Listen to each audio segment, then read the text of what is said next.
Mister perfectionist হিসাব খ্যাত বলিউডের জনপ্রিয় অভিনেতা আমির খান।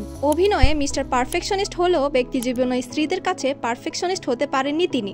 বিয়ে করেছেন দুবার, দুই স্ত্রীর সঙ্গে ঘটেছে বিচ্ছেদ। তার সাবেক স্ত্রী হলেন রীনা দত্ত এবং কিরণ রাও। তবে একটা সময় ছিল যখন আমির খানের বিবাহ বিচ্ছেদের প্রসঙ্গে বলিউডে অন্যতম চর্চার কারণ হয়ে দাঁড়িয়েছিল। সম্প্রতি দ্য গ্রেট ইন্ডিয়ান কাপল শোতে হাজির হয়েছিলেন আমির খান। সেখানে নিজের ব্যক্তিগত জীবনের কিছু মজার ঘটনা ভাগ করে নেন আমির। সেখানে তিনি জানান, তার প্রথম স্ত্রী রীনা দত্ত তখন লেবার রুমে, আর একজন দায়িত্বপরায়ণ স্বামীর মতোই তিনি সেদিন স্ত্রীর পাশে থাকার চেষ্টা করেছিলেন।